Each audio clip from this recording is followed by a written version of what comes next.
जगदंब जगदंब शतकाच्या यज्ञात लुटली एक केशरी ज्वाला 10 दिशांच्या हृदयामधुली अरुणोदय झाला शिवप्रभूची लजत फिरे अलौठे मुलुक सारा दिशा दिशा भेदीत धावल्या खडकांच्या धारा हे तुफान स्वातंत्र्याचे हे उधाण अभिमानाचे हे वादळ उग्र विजाचे काळोखाचे तटी कोसळे चिरा चिरा ढळला 10 दिशांच्या हृदयामधुली अरुणोदय झाला 10 दिशांच्या हृदयामधुली अरुणोदय झाला इथे जमलेल्या सर्व शुभकांचं मी मानसी चौधरी मनापासून स्वागत करते शिवाजी महाराज म्हणजे कोण जवळपास 400 वर्षांपूर्वी जिजाऊच्या कुशीत जन्मलेलं निरागस बाळ म्हणजे शिवबा गरीब इंग्रज प्रेमचंदसारख्या अत्याचाराचा काळ म्हणजे शिवबा एकीकडे संयमाचा घाट म्हणजे शिवबा सळसळत्या रक्ताची लाट म्हणजे शिवबा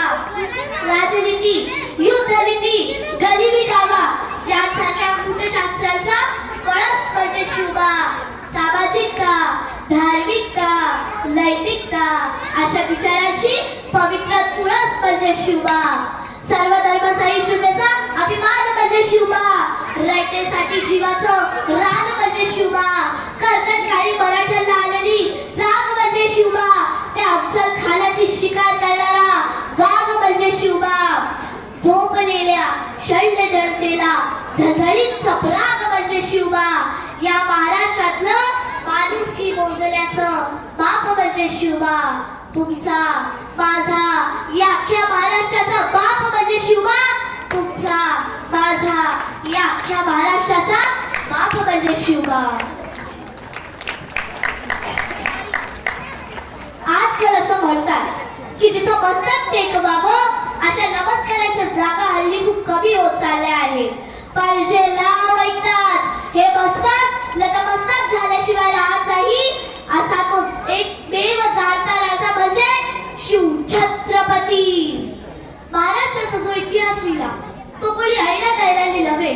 तर महाराष्ट्राचा इतिहास लिहिला तो हिरव्या पिवळ्या शालीनं तलवारीच्या खलखलाटीनं घोड्याच्या टापानं आणि शायराच्या डफानं आणि हाच इतिहास घडवला तो माझ्या राजानं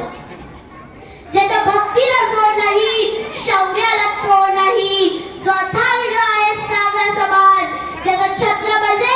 आभाळा समान त्या सूर्याची शान मराठी मनाचा धगधगता स्वाभिमान काळीज आहे ज्याचं सह्याद्री त्याला शंभूचा अभिमान महाराष्ट्राच्या देव्हाऱ्यात ज्याचं पहिलं स्थान असे ते प्रौढ प्रताप पुरंदर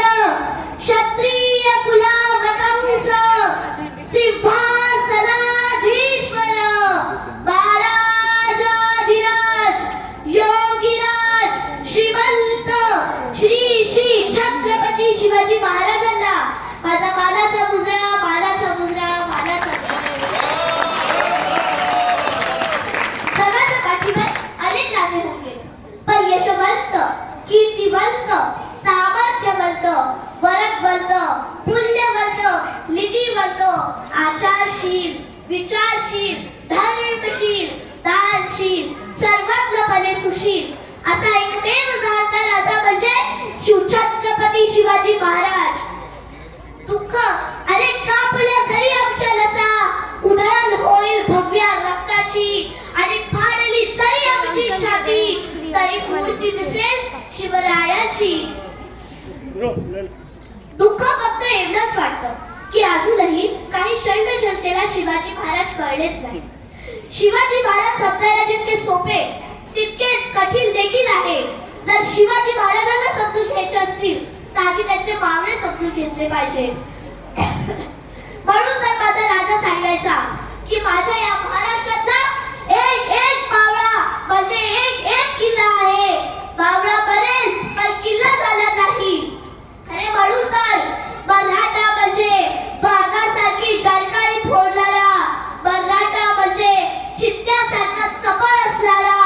मराठा म्हणजे वाऱ्यासारखा तुफान काळजा घेऊन फिरणारा मराठा म्हणजे संघर्षाची अनुभूती हर एक क्षणी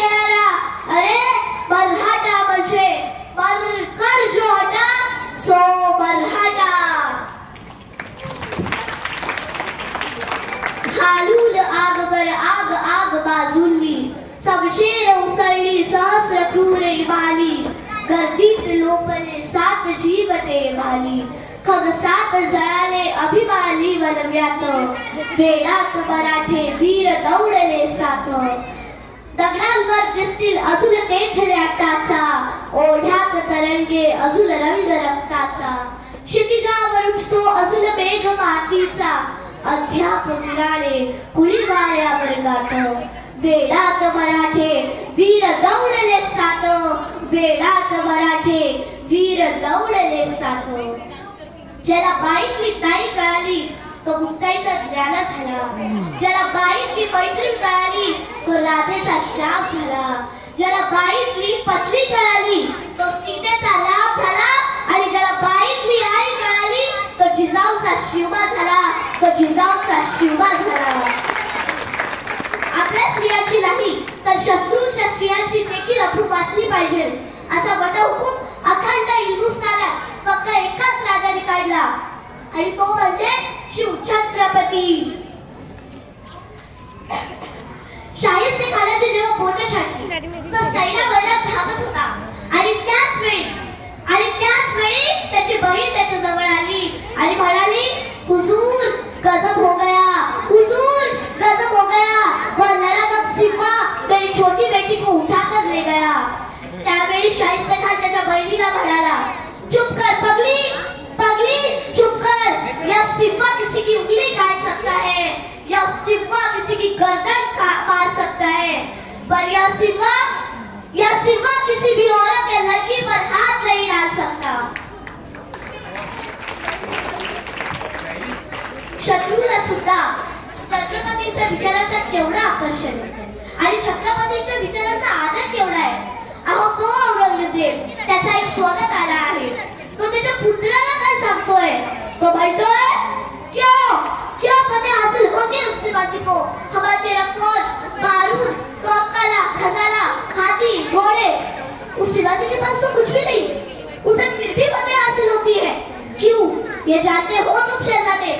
शायद ये तुम कभी समझ ही नहीं पाओगे. औरत, शराब, लाज गाना, मौज मस्ती, शिकार और इश्क मोहब्बत में गिरफ्तार तुम जैसे बहादुर सिवा को कभी समझ ही नहीं पाओगे. उस शिवाजी ने मजबूत किले बनाए, अपनी फौज अनसला बनाई, नई जंगी बहरीज की तामीर की है उसने, और उससे भी ज्यादा न जीते जाने वाले लोग तैयार किए हैं उसके. मराठे रुकते नहीं, मराठे झुकते नहीं, मराठे थकते नहीं, मराठे बिकते भी नहीं. वह शिवाजी मगरूर है, चालाक है, दगाबाज है, लेकिन उसका चांचल दूध की तरह साफ और सूरज की तरह चमकदार है. शहजादे अपने मजहब, मस्जिद, मौलवी, फकीर और औरतों की इज्जत करना जानता है वो, तभी तो उसकी इज्जत सर उठाए आसमान के बुलंद मीनार को छू रही है. इसमें कोई शक नहीं शहजादे कि आप खुशनसीब हैं. हमें दुश्मन भी मिला तो सिवा जैसा, हमें दुश्मन भी मिला तो सिवा जैसा. शहजादे अगर हुकूमत करनी हो तो सिवा का चलन सीखो, अगर हुकूमत करनी हो तो सिवा का चलन सीखो. शब्दही पडती अपुरे अशी शिवरायांची कीर्ती, शब्दही पडती अपुरे अशी शिवरायांची कीर्ती. राजा शोभुलीने सरकारती अवघ्या जगाचा शिवछत्रपती. अवघ्या 50 वर्ष लाभलेल्या राजाला आजही जवळपास 400 वर्षानंतरही विसरणं कठीण आहे. आज न भूतो न भविष्यते असा राजा बोलेला आहे. लड़े जंग वीरों की तरह जब खून खौल फौलाद हुआ, मरते दब तक डटे रहे, तभी तो यह देश स्वराज हुआ, तभी तो यह देश स्वराज हुआ. Thank you.